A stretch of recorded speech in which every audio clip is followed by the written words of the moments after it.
साथ ऐसा क्यों हुआ? एक बहुत अमीर आदमी था। वो अमीर इसलिए था क्योंकि उसकी एक बहुत बड़ी और काफी सफल कंपनी थी।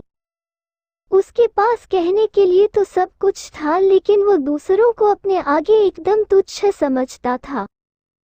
वो अक्सर बेवजह ही अपने कंपनी के मैनेजर को और बाकी लोगों को गुस्से में डांट दिया करता।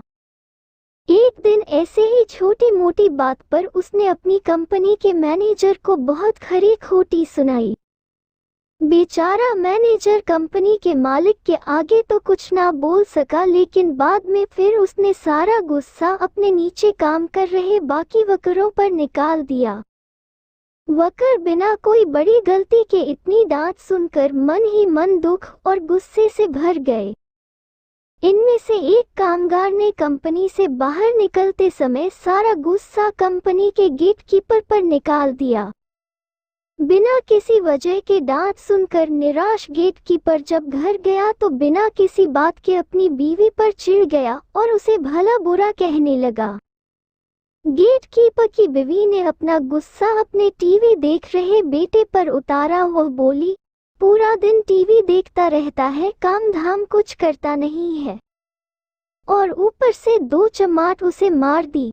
मन ही मन गुस्सा दबाए गेटकीपर का बेटा स्कूल जाने निकला, तब बेवजह ही रास्ते में खड़े कुत्ते को पत्थर मार दिया।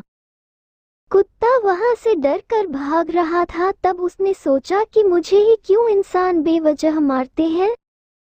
अगर इंसान ऐसे ही होते हैं तो मैं भी इन्हें अब सबक सिखाऊंगा, सोचकर उसने एक गाड़ी से उतर रहे आदमी को काट लिया। मजे की बात देखिए, गाड़ी से उतर रहा वो आदमी कोई और नहीं, वही कंपनी का मालिक था जिसने इस सब की शुरुआत की थी।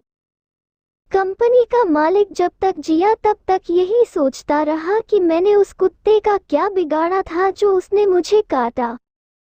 कहानी की सीख दोस्तों, हमारे जीवन में जो भी घटनाएं होती हैं वो किसी ना किसी तरह हमसे जुड़ी होती हैं। हम जाने अनजाने में जो भी काम करते हैं वो कभी ना कभी लौटकर किसी ना किसी रूप में हम तक जरूर वापस आता है। अगर हम किसी को मुस्कान देते हैं तो वह भी बदले में हमें मुस्कान देता है। उसी तरह सुख के बदले सुख, दुख के बदले दुख, गुस्सा के बदले गुस्सा, बुराई के बदले बुराई और अच्छाई के बदले अच्छाई लौटकर हमें मिलती है। हमें ही चुनना होता है कि हमें लोगों से क्या वापस चाहिए और उसी हिसाब से हमें अपना आचार विचार रखना होता है।